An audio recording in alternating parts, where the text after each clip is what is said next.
The ownership dynamics in our marriage are causing strain. If the concept of what the wife purchases automatically becomes the husband's property is unacceptable, then perhaps we should consider divorce. My husband Liam has been attempting to acquire my possessions for unjustifiable reasons in an effort to enhance his image. He even goes as far as giving items I purchased from my parents to his own parents. Before marrying Liam, my grandparents bestowed upon me a valuable gift, real estate. When expressing gratitude and revealing my intention to utilize it for our future, my grandparents wisely advised me to keep it a secret, emphasizing the importance of maintaining confidentiality regarding my passive income and financial sufficiency. Respecting my grandparents' counsel, I refrained from disclosing this information to Liam. However, an incident unfolded. Upon reviewing the account designated for our living expenses, I discovered a withdrawal of $40,000. This account, primarily managed by me, aimed to cover the household expenses brought in by Liam. Having no recollection of withdrawing such a substantial sum, it became evident that Liam was the one responsible. I promptly confronted him, expressing my concern about the missing funds. "Hey, $40,000 is missing from our living expenses account. Do you have any knowledge of what happened to the money?" I inquired casually. Liam admitted, "Yeah, I lent it to my mom. She was facing some trouble." His nonchalant response left me unsettled, especially since he hadn't informed me beforehand. Liam brushed it off, claiming it was his earned money. "We have some savings, so the amount won't be a significant issue." While assisting Sophia in her time of need is understandable, a simple heads up to me would have been appreciated. After all, the account is shared between us. If it were his individual account from his single days, that would be a different matter. However, withdrawing a substantial sum from our joint account without any communication seemed a bit excessive. Upon expressing my frustration with Liam's actions, he responded with a displeased frown and reluctantly uttered, "Okay, I'll inform you next time," dismissing it with an annoyed tone. He swiftly retreated to the bathroom, leaving me unsettled by the encounter. The incident left me feeling uneasy. Liam's behavior was a far cry from the attentive and considerate husband he used to be when we first got married. Is this the transformation that occurs in a marital relationship? A few days later, circumstances compelled me to visit my parents-in-law's house to deliver a package mistakenly sent to our address. Despite my initial intention to leave it at the entrance, my parents-in-law insisted I come inside. Reluctantly, I joined them in the living room for tea.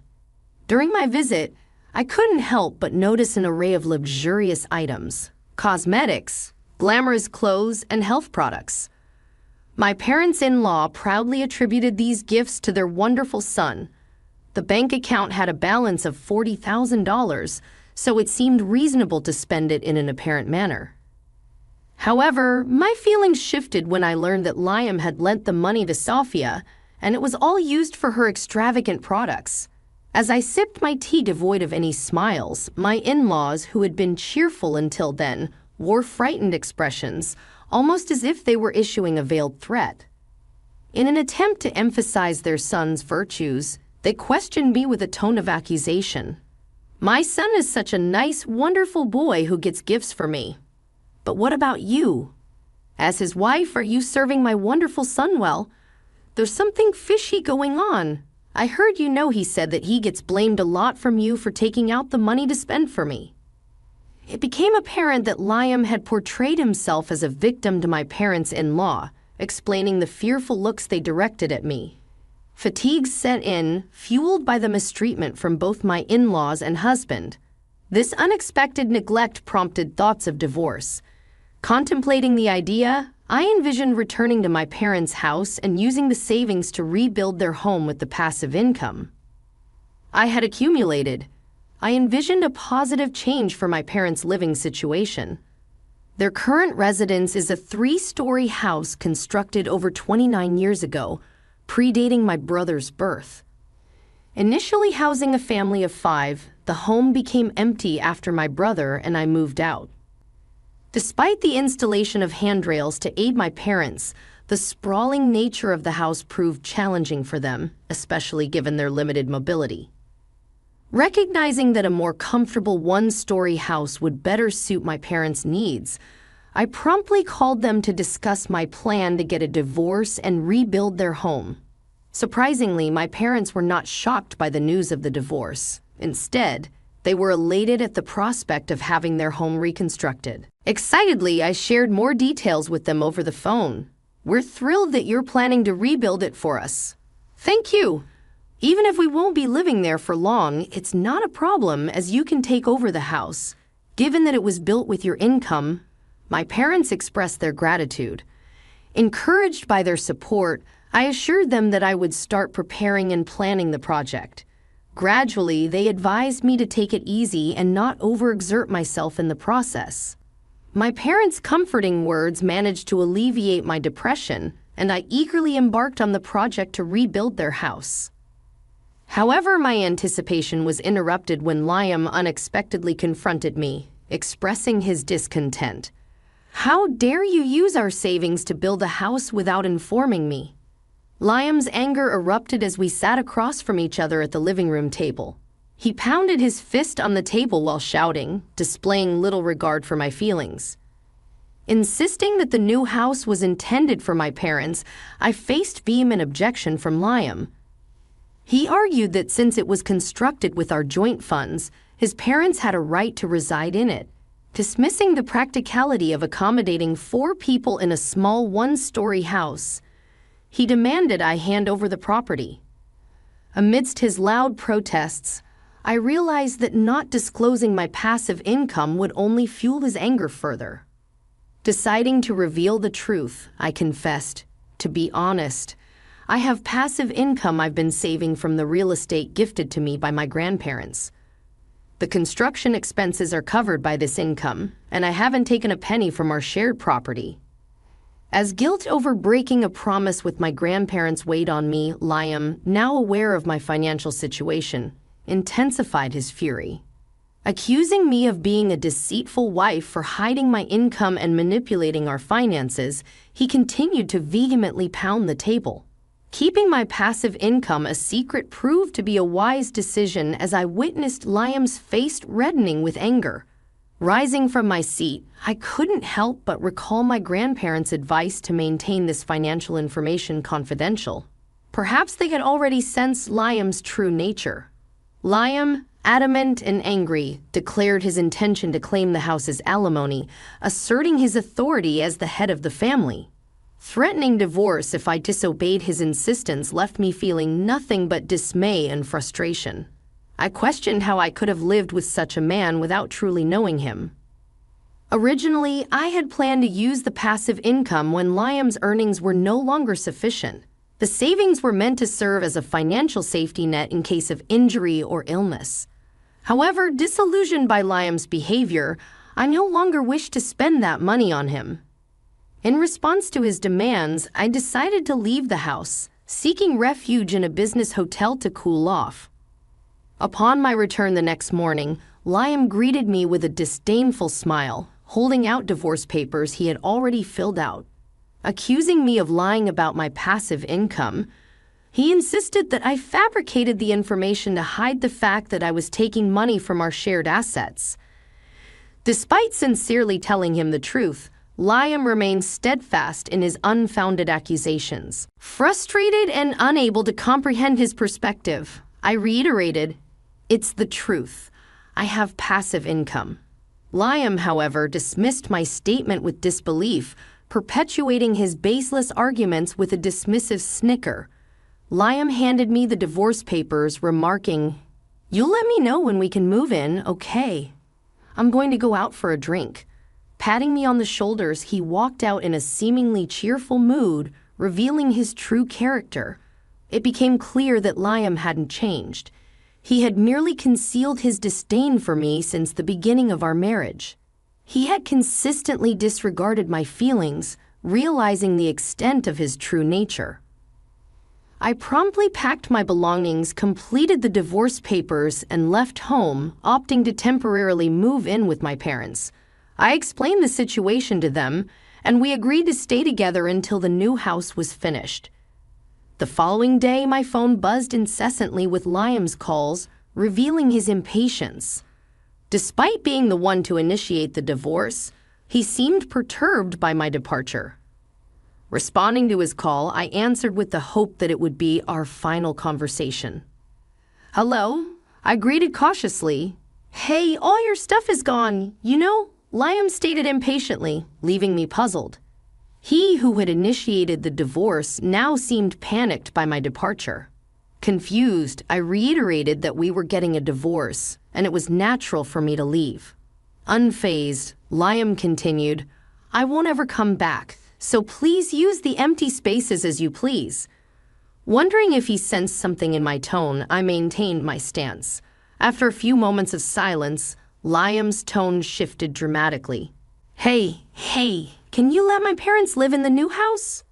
"I don't care if I have to live with your parents, please," he pleaded, a sweetness in his voice that I had never heard before. "I already told you it's a modest one-story house. Please, I wanted to surprise my parents with a home." My husband's words left me dumbfounded. The audacity of giving them a house he didn't even purchase and labeling it as a surprise struck me as reckless. His apparent disregard for the savings and the effort I put into managing our finances weighed heavily on my frustration. I have been meticulously planning the money allocated for his allowance and our living expenses, striving to make ends meet. Yet his actions seemed disconnected from the financial reality. "You seem to be careless with money, leaving all the hassle to others, and now you present the house to your parents as if you orchestrated everything independently. In reality, all of this has been meticulously prepared by me for my parents." I expressed my exasperation as my husband fell silent. It felt superficial for him to take credit for planning everything himself and gifting the house to his parents. It became evident that he was attempting to exploit my genuine intentions and claim ownership of the property.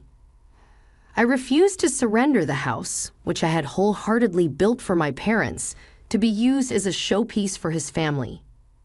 Rejecting Liam's proposal decisively, he reacted with heightened agitation. In his desperation, he argued that as husband and wife, we were supposed to help each other, proposing that I inform his parents about my role in building the house. "We're not a married couple anymore. I've already filed for divorce on the very day you handed me the divorce papers," I asserted, refusing to succumb to his attempts to manipulate the situation. I had already submitted the divorce papers to the city office. Responding to his strong desire for a divorce, in light of his eagerness to part ways, I felt it was in his best interest for me to expedite the process. Simultaneously, I was in the midst of updating all the paperwork to reflect my status before marriage. Upon learning that the divorce papers had been filed, my ex-husband expressed disbelief, attempting to backtrack on his decision. He suggested starting over and reconciling, claiming he never expected me to actually leave.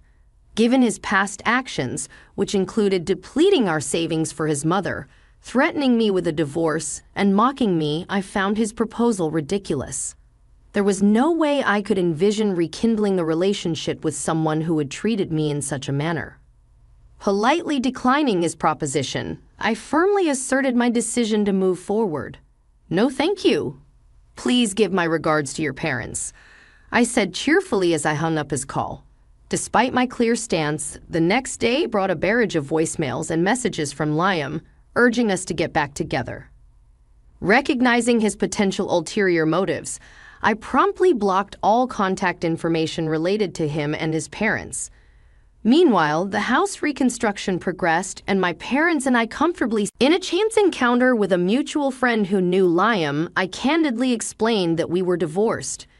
My friend offered me words of sympathy and shared a similar experience involving his family.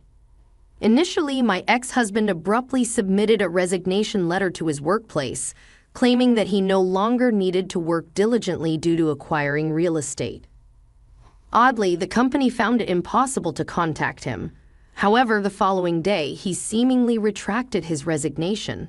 His bosses reprimanded him for vanishing without notice and leaving only a resignation letter, causing disruptions for his colleagues. When questioned about his sudden departure, Liam struggled to concoct a believable explanation, attempting to conceal the fact that he relied on his wife's income. Eventually, the company uncovered the true reason for his divorce from me, leading to his unsuccessful attempt at being rehired. Interestingly, Liam, who had mocked my passive income as likely untrue, was ironically attempting to capitalize on my earnings. His focus on showcasing wealth to his parents and giving them a house as a present revealed a lack of consideration for me and our shared future. Reflecting on these actions, any lingering feelings I had for my ex-husband dissipated, and I felt a sense of relief. I learned that my ex-husband had returned to his parents' home, presumably facing scrutiny from them.